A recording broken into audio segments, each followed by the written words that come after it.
Let us bow our heads and put ourselves in the presence of the Lord. Dear Heavenly Father, we thank you for building all of us today. May you bestow your guidance and blessings so that we can enjoy and appreciate its significance in our lives. Bless everyone who are present here today, that each one of us may be able to share our knowledge, understanding, and wisdom for your glory and honor. May the various activities related to this event be a success through your intervention. We all ask all please in the mighty name of Jesus. Amen. Ang pag-asang awit ng Pilipinas.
Good afternoon, Albay! Magandang hapon po sa inyong lahat, and it's a very beautiful afternoon. I'm Cassie Austria, former radio DJ and a former beauty queen during my time. So ngayon, ito na yung kinakareer ko, ang pag-host ng mga malalaking pageant kagaya nito. And I want to tell you guys na meron po tayong 6 na candidates would vie for this title.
Crystal Olive Noguera Jesus, Catanduanes.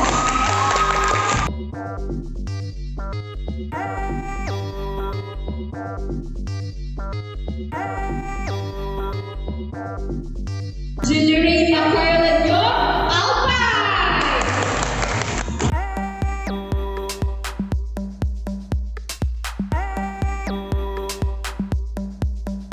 Sheila Salimos Chano, Coronation.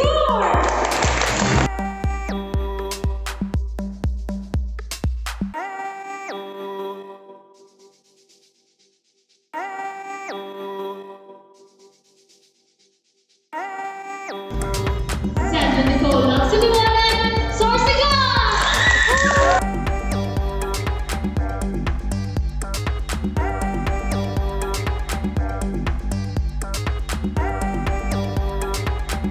Sharina Omrabacal, Camarinesor!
Do we have any guests? Our best in talent. Best in talent is Mutya, number 4. Sheena Maniscalco.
So,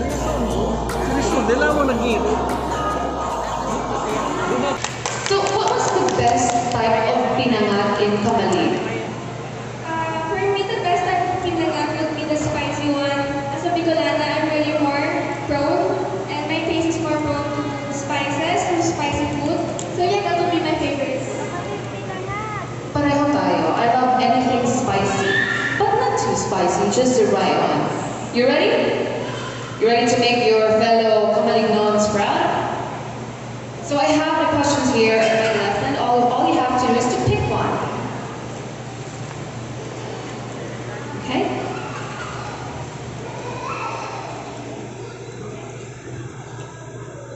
Your question is, in what way will you contribute to tourism as a beauty queen? Again, your question, in what way will you contribute to tourism as a beauty queen? As a beauty queen with a convention aura, I believe I have various platforms I can use to be able to promote tourism in my own province. Because I believe my own province has its own uniqueness, its own exotic beauty, and I want to share it to the world and make my fellow Camagueños proud.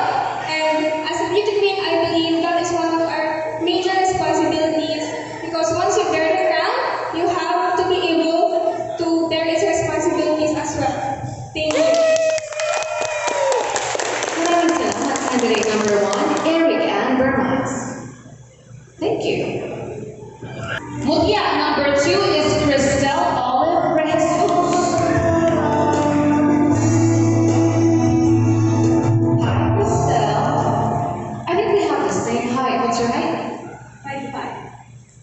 Same. I love the color of your eyes. By the way, you're from? I'm from the province of Pilipinas.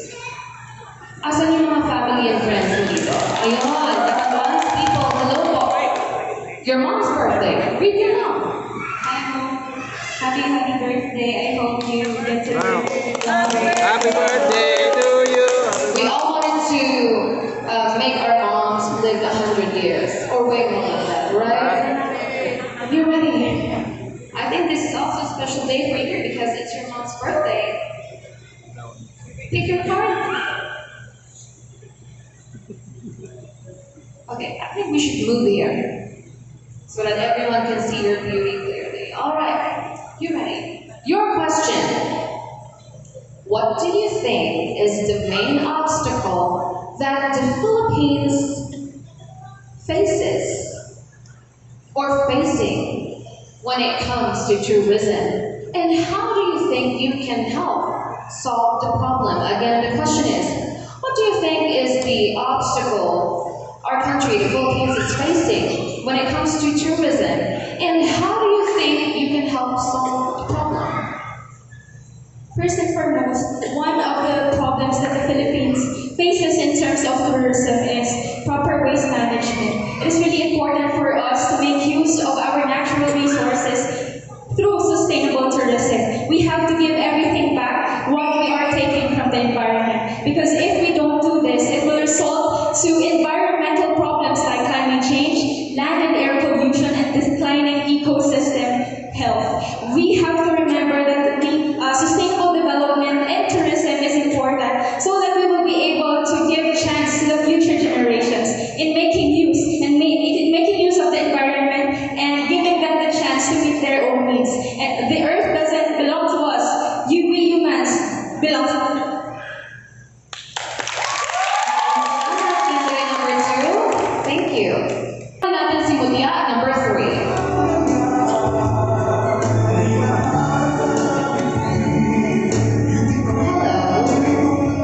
You remind me of someone, Richard Gutierrez's wife, Sarah Labati. You look a lot like her. Are you pure Filipino? Yes. You are not, come on, you got this strong blood in you. I can't pinpoint like Moroccan something or Arabian, I don't know. Croatian, I don't know, just a wild guess. You're Pinay. What's your surname? Lenyo. Oh yeah, Jill Lorraine Lanyo. Okay, I mispronounced it a while ago. I apologize. All right, Jill, would you mind picking your card? Here's your question. How does ecotourism contribute to the protection of the environment? Again, your question. How does ecotourism contribute to the protection of the environment? Ecotourism contribute to the protection of the environment by the activities and all the slogans that we can see in the social media like Clean and Green program and the Go Green project, and by that activity we are all encouraged to be part of that activity, and by that activity of the ecotourism, with that simple act we are protecting or we are saving the environment. Thank you. Thank you so much to you. Welcome, Mutya, number 4. Mutya number 4 is Sheena Magistrado. Hi, I met you before, right? You're from Iriga City. Asan yung mga taga-Iriga? You know what I love about Iriga is the people. They're so warm, and the way they speak. I learned a few dialects from them. They always say limoncito, those kinds of stuff. Yeah. What is that? Super good. What does he mean? Like if we will say house or in Filipino, balay. When I say balay, you, we're using you, not no. Sadto baloy. Oh, I love it. Balay. Bye. Your language is interesting. Your dialect. I'll learn more from the people from Iriga. But for now, would you mind picking your question? Kanduhan. Okay, Sheena, you ready? This is your question. How would you encourage young girls to pursue their dreams and overcome societal stereotypes? Again, your question. How would you encourage young girls to pursue their dreams and overcome societal stereotypes? As someone who experienced being bullied, and as someone who has an advocacy about anti-bullying campaign, I would encourage everyone to not just be afraid to reach your dreams. Because it's all about poise and composure, knowing that we can please anyone. And no matter what we do, there are people who will fight for you. That's why I want to encourage everyone to always do your best in everything that you do, and always be thankful for all the blessings that you receive. Because no matter what happens, as long as you have the belief in yourself and you are thankful for everything, no amount of bullying, discrimination, or stereotypes will ever bring you down. That would be all. Thank you. Well, I was blown away. Thank you so much. Mutya number 4. Maraming salamat. Ang gagaling naman nila sumagot. Kaya naman subukin natin ang talino ni Mutya number 5. Zandra Nicole Liwana.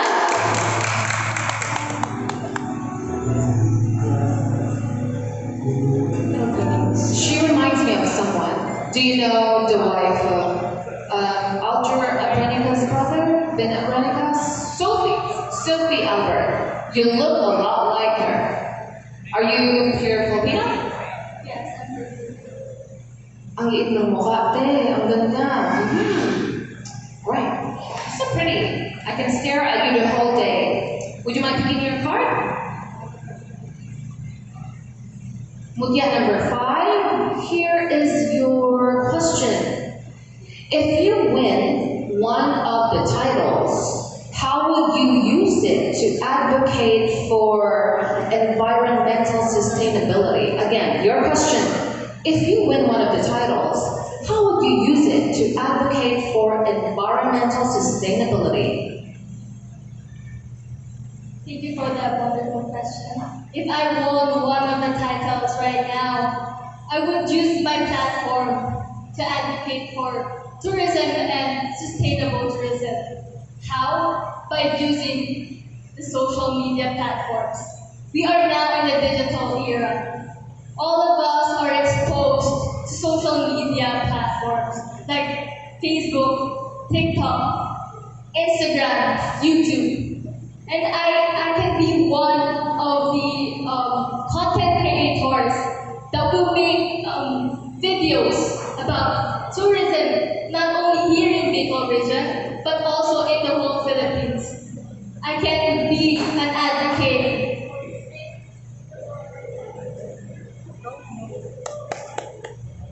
Hello. Kaya mo yan, kaya mo yan, kaya mo yan. Go. Hello?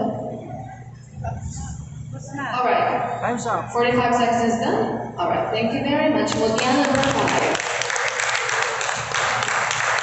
For Mutya number 6. Mutya number 6 is Shaina Rabahal. Did I pronounce your name correctly? Rabahal is your surname. Where are you from?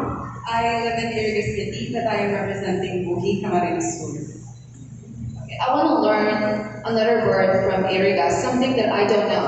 I always hear the word masimut and I don't know what it means. Is it that word? Oh, I'm so sorry, I apologize. Honest mistake. I thought it was just an expression because somebody told me when you know, Cassie, when someone calls you like that, that means you're pretty. And then I said, thank you very much. Isn't that right? Oh, okay. So give me one word that, you know, something that I've never heard of. There are actually a lot of words in the Irigenyo dialect and the Bukidnon dialect that I'm not very familiar of, but I would love to, if I were to speak to you, I would love to address you as the Babayin Magayon because that's who you are, and that's what I think. What do you, how, babae? Babae, Magaya. And it means beautiful girl. Wow. Here in Albay, how do we say that? Magayon! Just Magayon, right? Magayon I na love it. babae. Thank you very much for that compliment. So talaga sa akin ka na? Shayna, you will teach me more of that backstage, but for now, this is your card. This is all that's left. Your question is, how do you think the beauty industry can promote diversity and inclusivity? Again, your question. How do you think the beauty industry can promote diversity and inclusivity? First of all, thank you for that question. A perfect example for the beauty industry is the beauty pageants that we have all across the Philippines and even in the regional parts of the Philippines. And this is a perfect way to promote inclusivity and equality and diversity because candidates who join are of different backgrounds, of different purposes, and of different body types and other things that are related to their advocacies and purposes. And that, I think, or I believe, firmly stand that beauty and diversity equates to equality and inclusivity among all genders, of all types, and of all women. Thank you. Maraming salamat. Mutya number 6. Congratulations to all our finalists for a job well done, and in a few moments, we're about to know who will be this year's Mutya Pilipinas Bicol winners.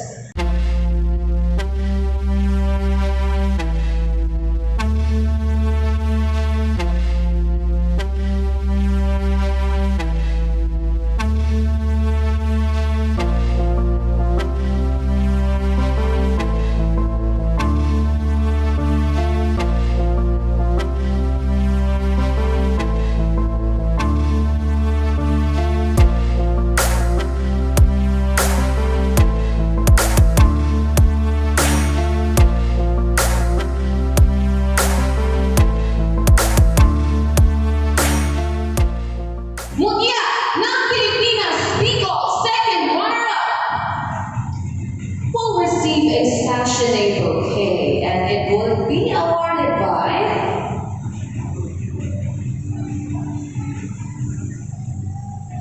Miss Rachel Negrete.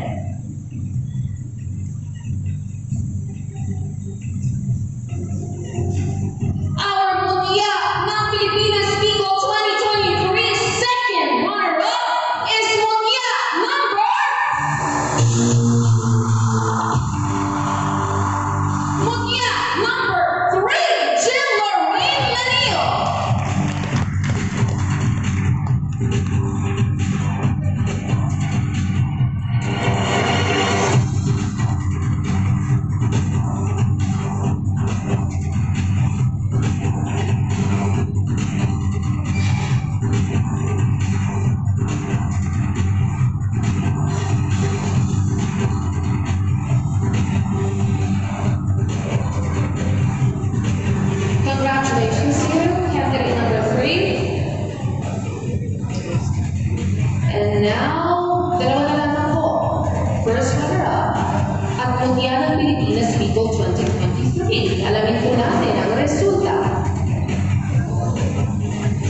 Mutya ng Pilipinas, Bicol 2023 first runner-up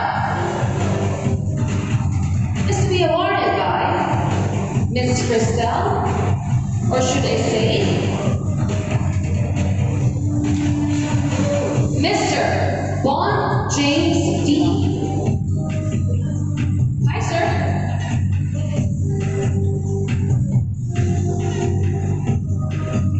Our Mutya ng Pilipinas Bicol 2023 first runner-up is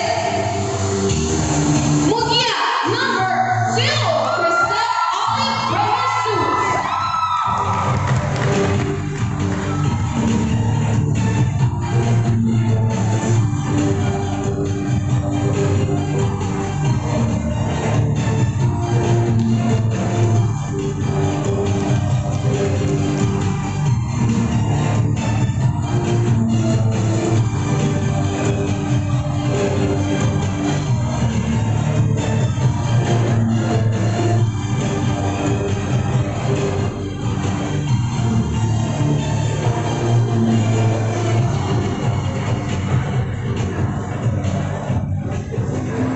Dire-diretso na to.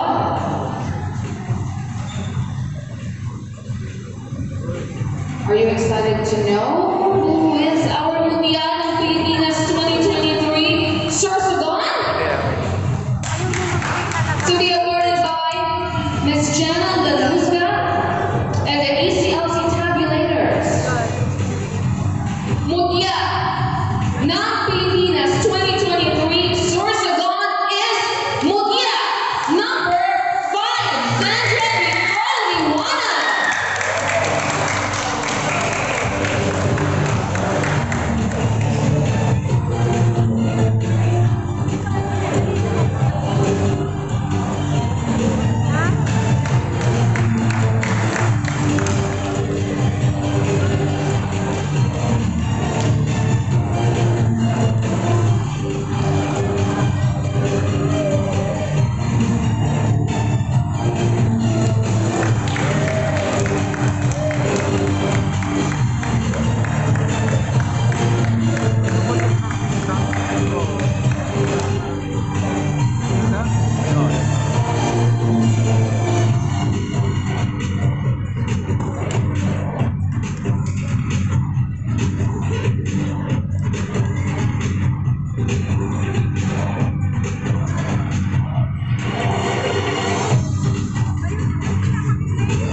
Next we got the Mutya ng Pilipinas 2023 Camarines Tour to be awarded by Miss Charlene Delfino and our ACLC tabulators.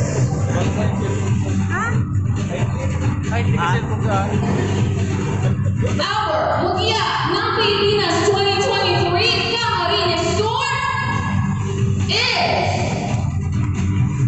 Mutya number 6, Shaina Rabahal.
our ACLC